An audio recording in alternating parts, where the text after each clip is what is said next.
Bonjour aimable téléspectateurs de SAT TV, bienvenue à tous et à toutes dans votre émission La Ligue contre Covid-19. Cette émission qui met en avant les efforts fournis par tous les acteurs qui luttent contre la pandémie à coronavirus. Dans ce numéro, nous recevons M. Kamara Ibrahima Sori. Il est assistant chargé de l'engagement des jeunes et de la campagne aux filles l'égalité à plan international de Guinée. Il a été déclaré positif à la pandémie Covid-19 le 23 avril dernier. Et aujourd'hui, il a été déclaré guéri de cette pandémie. Nous sommes avec lui pour parler de son quotidien, mais comment il a fait pour supporter cette pandémie jusqu'à nos jours.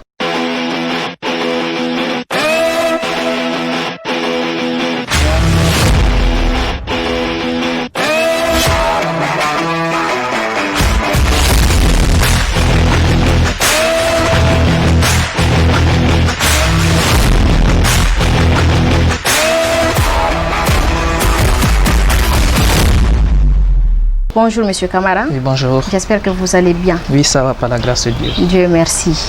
Déclaré positif. Oui. Et comment vous avez supporté ça? Bon, j'ose dire déjà, ça n'a pas été une chose aisée. J'avais du mal à accueillir la nouvelle qui m'a déclaré positif de cette pandémie. Mais avant tout, d'abord, j'avais suivi des sessions d'orientation au niveau du Bureau à plan international de Guinée sur comment il faut vraiment se comporter quand on ressent certains symptômes de cette pandémie. Et une fois déjà qu'on a ces symptômes, comment il faut se comporter envers les uns et les autres pour ne pas vraiment... Donc, en quelque sorte, psychologiquement, tu étais prêt. J'étais préparé. Et c'était un samedi matin lorsque j'étais chez moi. Avant d'abord, j'avais commencé à ressentir ces symptômes. Et donc, du coup, j'ai décidé, pour moi, c'était le palu. Et après quelques temps, j'ai pris des produits, mais ça n'allait toujours pas. Et quelques temps après, j'ai décidé de faire un test volontaire à Donka. Et c'est à l'issue de ce test maintenant qu'un médecin m'a appelé un samedi pour m'informer déjà que je suis porteur de ce virus. Et quand le téléphone a sonné ce matin, j'étais là à la maison allongé déjà. Et j'avais du mal à accepter cette nouvelle.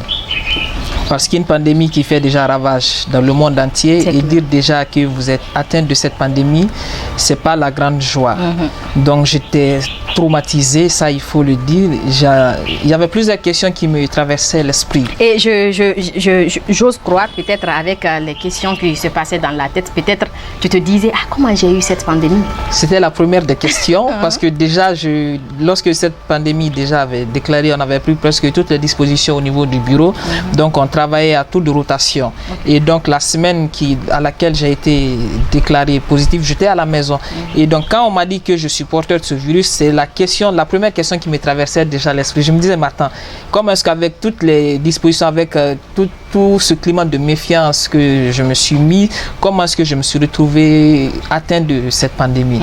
Et finalement, je ne trouvais toujours pas la réponse à cette question jusqu'à nos jours. Mais après tout, j'ai accepté mon sort, puisqu'après je suis croyant. Je me suis donc dit, c'est la volonté de Dieu, donc il faut que j'accepte mon sort tel qu'il est. Et comment la famille a appris la nouvelle? Bon, ça n'a pas été facile. C'était un poids lourd pour tout le monde. Parce que déjà tout le monde avait peur, parce qu'on voyait des statistiques à la télé, on entendait à la radio, et de la façon cette pandémie déjà cachait un peu la souffrance individuelle des uns et des autres. Et on voyait à chaque moment qu'il y a une vie qui s'en va avec cette pandémie, et quelque part c'est le cœur de quelqu'un qui se portait si mal. Donc la famille déjà avait du mal à comprendre, mais après tout c'est une famille très religieuse, croyante. Donc du coup on s'est dit, donc s'il a eu ça, disons il faut s'en remettre à Dieu. Et personnellement j'avais un moral très haut et fort, donc toujours je voyais les choses, je relativisais un peu les choses et je voyais de façon positive. Donc j'essayais de rassurer la famille pour leur dire vraiment d'accepter et que je vais m'en sortir, qu'il y a plusieurs chances pour moi de m'en sortir, puisqu'après je ne vais pas rester à la maison pour suivre un traitement. Il faudrait forcément que j'aille au centre de traitement à Donka pour que les médecins, les services spéciaux puissent me prendre en charge afin que je puisse vraiment me débarrasser de cette maladie. Aimable téléspectateurs de SAT TV, je vous rappelle que vous êtes dans votre émission La Ligue contre Covid-19 et M. Kamara Ibrahima Sori est notre invité du jour. M. Kamara, parlons un peu de votre prise en charge. Comment c'était à l'hôpital? Bon, au début, lorsque j'ai été déclaré positif, beaucoup déjà, il faudrait que je fasse cette mention. Beaucoup essayaient de me décourager de ne pas y aller en dramatisant les choses. Il faut rester, quand vous partez là-bas, c'est vraiment pas du tout bon. Donc mieux vaut rester à la maison et suivre le traitement. Donc je me suis dit que ce n'était pas la bonne idée en fait. Ce n'était pas le bon chemin à suivre. Donc du coup, j'ai pris vraiment ma responsabilité en me confiant dans les mains de Dieu en allant à Donka. Et donc, quand je suis arrivé, les choses se sont très bien passées sans aucun protocole. Donc, les services qui étaient là déjà ce jour m'ont vraiment pris en charge et ils m'ont installé dans une cabine. Et j'étais parti, certainement il y avait d'autres antécédents le palu. Donc, déjà après le bilan que les médecins ont fait, donc ils ont essayé de me donner simultanément des produits, notamment luttant contre le palu, mais aussi d'autres produits luttant contre cette pandémie. Donc c'est ainsi maintenant j'ai commencé à suivre ce traitement et tout en recevant aussi l'appui et le soutien des médecins qui à chaque fois venaient nous remonter un peu le moral en nous disant vraiment d'être très fort et de penser que tout va bien s'arranger dans sous peu de temps. Comment était, à part votre maladie, paludisme, là, quel autre signe tu ressentais? Bon, l'autre signe déjà, bon, où est-ce que j'étais vraiment convaincu que vraiment j'avais cette maladie? Et généralement, en fait, d'habitude, le parfum que j'utilise, dès que je le mets, et puis l'odeur, bon voilà, ça emporte tout. Donc du coup, je mets mon parfum et j'étais là à sentir par-ci, par-là, j'avais perdu en fait l'odorat. Alors là, j'avais du mal à comprendre. Donc du coup, quand je suis arrivé à l'hôpital aussi, les premières semaines, c'était pareil. J'avais aussi la fièvre et aussi j'avais la toux sèche. Donc, du coup, à l'issue des prises de ces produits maintenant, ça a vraiment commencé à aller, à me faciliter vraiment des choses. Et petit à petit, j'ai commencé vraiment à ressentir le goût et l'odeur de certaines choses. Nous avons eu à regarder quelques vidéos qui provenaient aussi de Donka. Mais il y avait des gens qui se disaient non, moi je n'ai pas corona, ils m'ont juste accusé, je ne suis pas porteur de ce virus. Est-ce que ça a été le cas? Vous avez douté des textes? Bon, personnellement, je n'ai pas douté et peut-être ce qu'il faut comprendre et ce qu'il faut dire aux uns et aux autres. Vous savez, ce virus, nous n'avons pas le même organisme et nous n'avons pas les mêmes agents défenseurs au sein de l'organisme. Donc il y a ces personnes porteuses de ce virus qui sont symptomatiques et d'autres sont asymptomatiques. Donc si vous vous retrouvez dans la catégorie de ces personnes qui sont asymptomatiques, ils vont sans doute se dire je n'ai pas ce virus. Mais après tout, c'est pas un test qu'on invente. Il faut aller faire le test et c'est à l'issue des analyses cliniques maintenant. Et maintenant que les médecins vont relever votre statut, si vous êtes porteur ou pas. Donc je crois que toutes ces personnes qui se déplacent pour aller faire le test, c'est à l'issue de ce test maintenant qu'on vous informe de votre statut.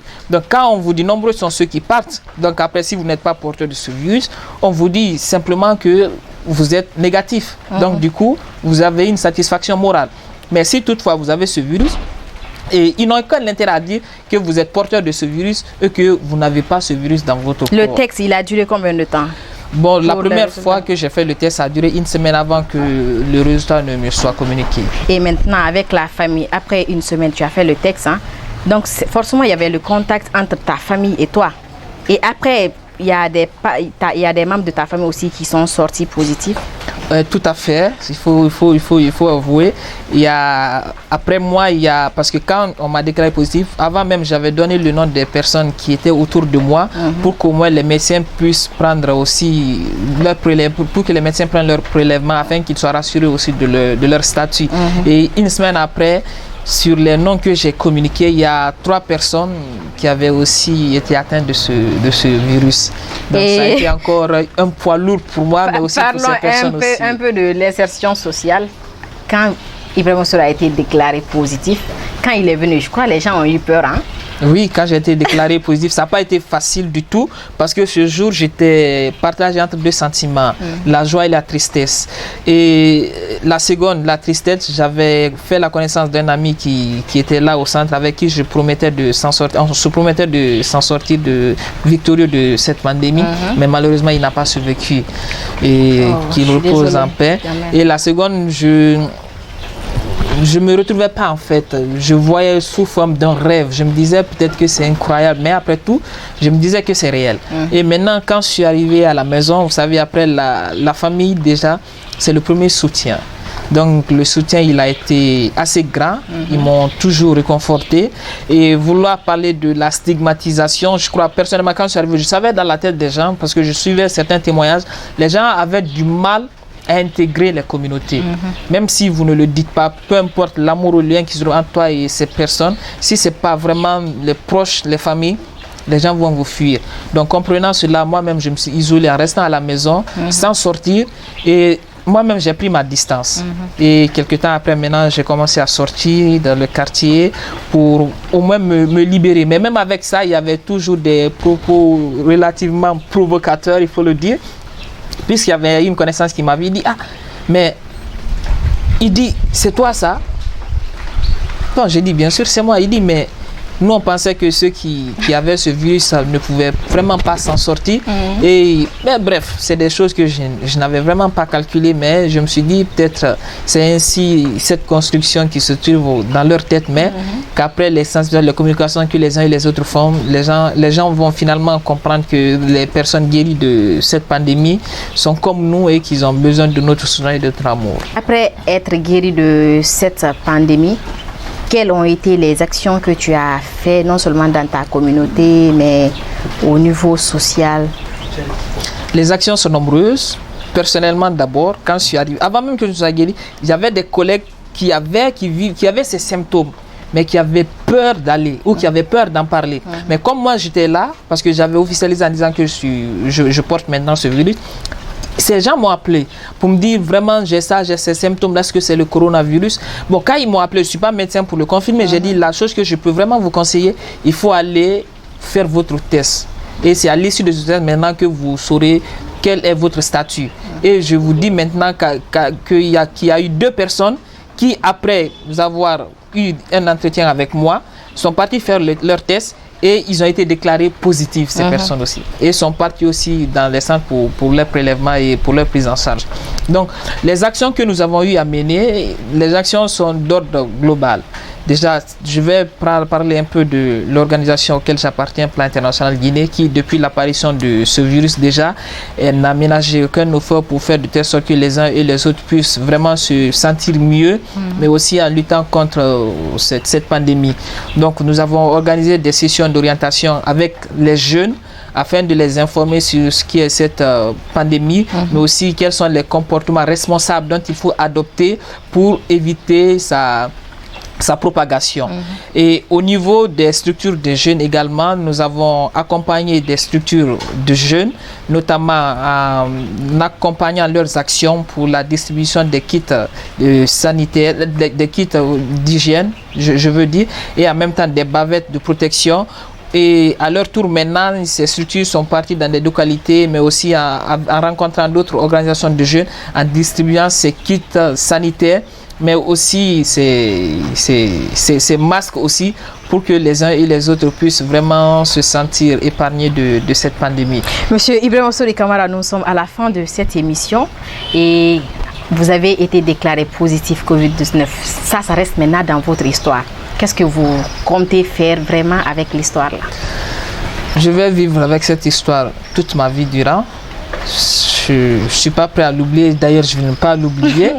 Et je crois que cette pandémie, vivre avec ce virus a été une épreuve pour moi, mais aussi un bon apprentissage pour être encore meilleur leader et aussi à m'engager dans des pratiques sociales responsables. Et l'action ou le combat, ça va toujours continuer, puisque tant qu'on vit et tant que ce virus est là, nous ne devons pas vraiment crier victoire et que nos vies, les uns et les autres doivent comprendre que nos vies sont connectées et que la sortie de cette pandémie demande une action collective. C'est un combat qui ne va pas de soi, il faut vraiment le défendre. Et ce n'est pas une nouvelle pour vous, on sait toujours que la pandémie existe, c'est toujours là. Alors vous avez juste la caméra devant vous. À l'heure là, on sait que les consignes laissées par les gestes barrières, on ne respecte plus. Vous avez la caméra devant vous, des conseils que vous pouvez donner non seulement à la population, mais aussi à tout le monde, les téléspectateurs. Merci beaucoup pour cette opportunité. Chers téléspectateurs, c'est à vous que je m'adresse, notamment les personnes qui stigmatisent les guéris de ce coronavirus. J'aimerais vraiment attirer votre attention que le coronavirus n'est pas une malédiction et que les personnes guéries de cette pandémie ne représentent en aucun cas un danger. Donc, ils ne sont pas des monstres. Ils ont passé des moments assez durs durant leur prise en charge dans des centres de traitement et qu'à leur sortie, ils ont besoin de votre amour, de votre soutien pour soulager leur peine, mais aussi pour les aider à remonter le moral et à oublier ce passé. Et également, je vais lancer un appel aux personnes qui vivent ou qui sont porteurs de ce virus, mais qui refusent de se faire prendre en charge. Ce n'est pas une très bonne idée. Si vous portez ce virus, vous avez plusieurs chances d'être guéri si toutefois vous acceptez de vous faire prendre en charge par les services spéciaux. Non seulement ça serait un acte héroïque de votre part, mais aussi un acte patriotique. Chers téléspectateurs, donnons-nous la main pour combattre cette pandémie. Respectons les mesures barrières. Nos vies sont liées. Nous sommes tous condamnés à vivre ensemble. Et pour se sortir victorieux de cette pandémie, il faudrait vraiment que nous prenions chacun une responsabilité individuelle vis-à-vis des autres, mais aussi vis-à-vis des personnes avec lesquelles nous travaillons ou nous rencontrons tout moment. Le virus n'est pas une maladie honteuse et donnons-nous la main pour vraiment le combattre.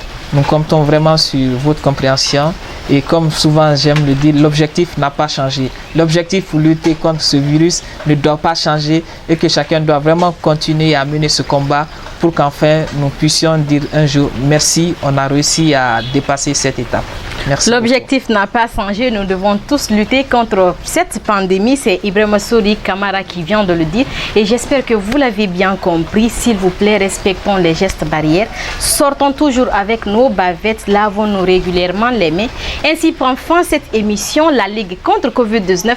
Et mes téléspectateurs de Campus TV, tout le plaisir était pour moi de vous servir. On se reprend dans un autre numéro, mais en attendant, s'il vous plaît, respectons les gestes barrières. L'ennemi est toujours là, donc respectons les gestes barrières.